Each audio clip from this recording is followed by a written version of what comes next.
Well, first of all, I mentioned scarcity rent. We've got to stop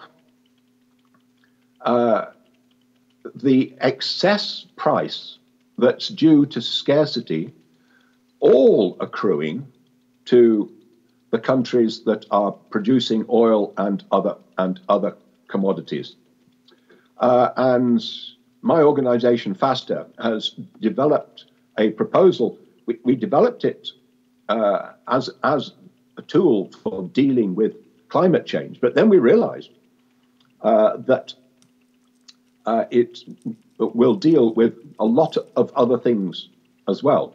But supposing, just for the sake of this discussion, we think of it in terms of how it could prevent scarcity rent rising to the extent that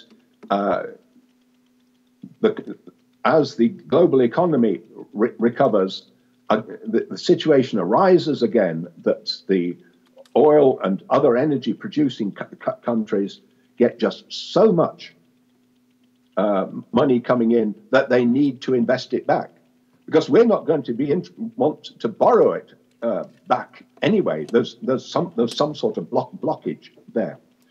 What cap and share does is it issues permits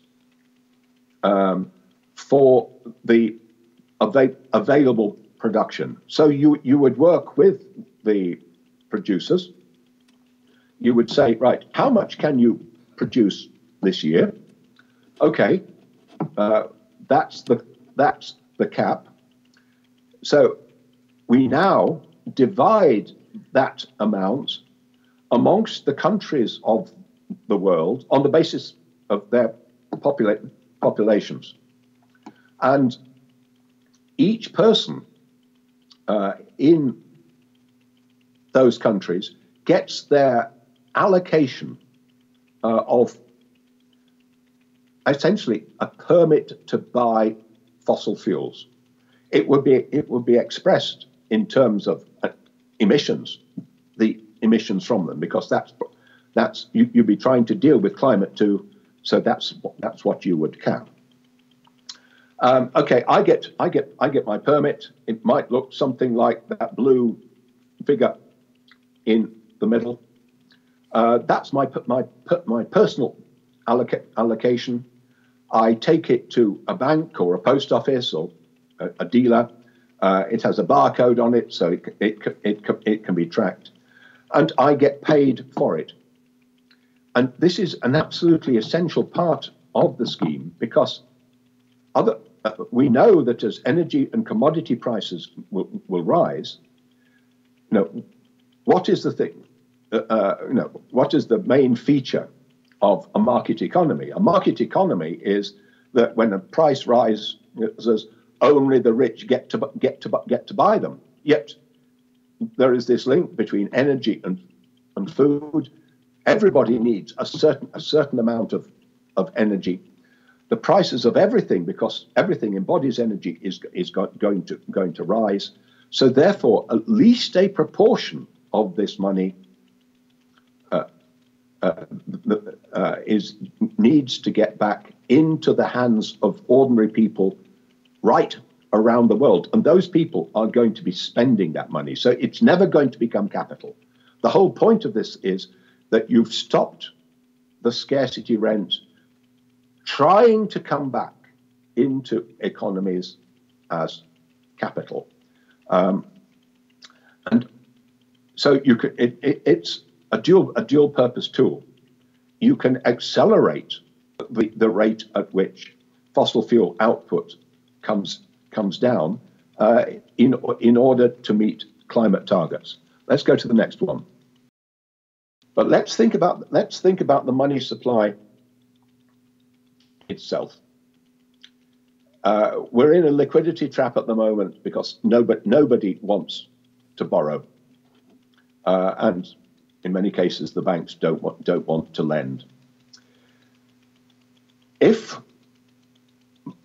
money is injected into the economy, it adds to debt. But the debt, in the conventional way, if money is injected in the conventional way, it adds to debt, and we don't want any more of that.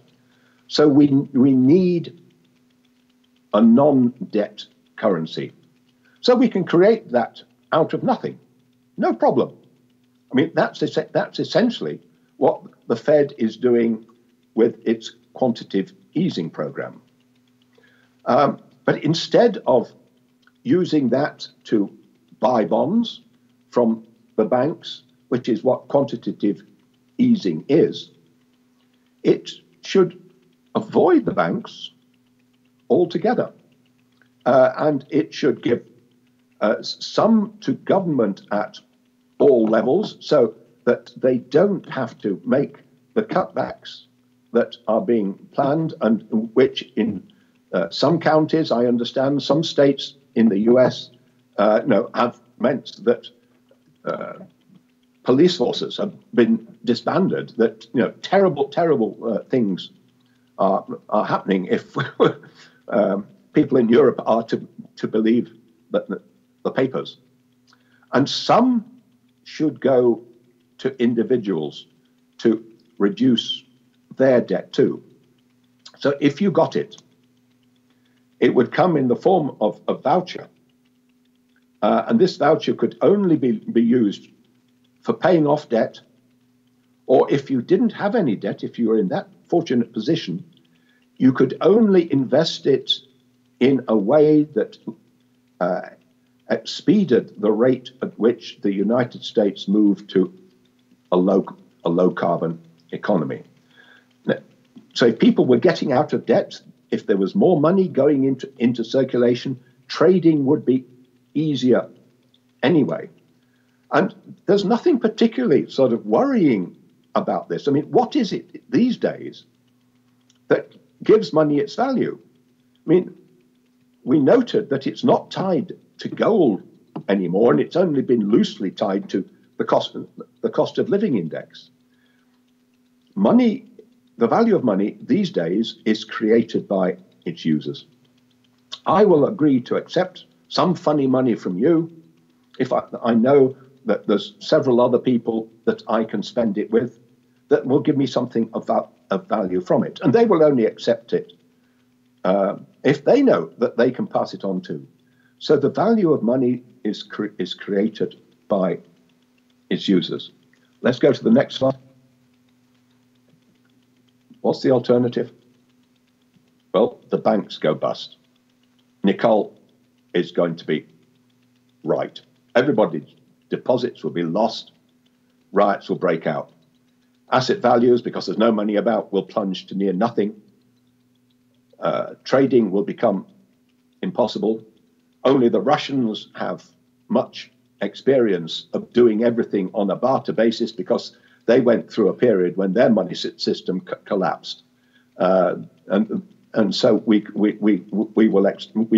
expect them to set up barter organizations. Pensions will have gone. There'll be no state apparatus for any form of relief. Many people will go cold and hungry, and some will starve. And attempts will then be made after the damage has been done, after the breakdown, to establish new money systems. So what I'm saying is we need a new money system. First, why go through all that when you're in a worse position to introduce it? And is there a way out at community level? Because none of us have much influence over what the Fed might do. Well, we can adopt a low-tech system like Ithaca Hours with paper money changing hands. The Argentinians took the Ithaca Hours solution and used it at state level, and that during the crisis that Argentina had in the 2001, 2002, that's both the federal government and their provincial governments going at some sort of level, or, and this is an area that FASTA has been working on, we can do much better things these days because we can have all electronic currencies. And there's no reason why community currencies shouldn't involve you making payments from your cell phone to somebody else's cell phone. You know, obviously, there would be a server that records the transactions on, or from your laptop to somebody's cell phone or computer. So that's it. That's the no. There is a way out. Go on to the final slide. We've tried to present these ideas in the book that Aaron mentioned. I suppose it must be an hour or so ago now. Fleeing Vesuvius. So this is how the cover of the North American edition is going to look. I think David Korovich has one or two copies of the European edition that we've only had in print for a couple of weeks now. But these ideas are presented in this book that, you know, we can design a positive future. But the key message is that we mustn't be held back by antediluvian ideas about, for example, how money systems need to be run. So thank you very much.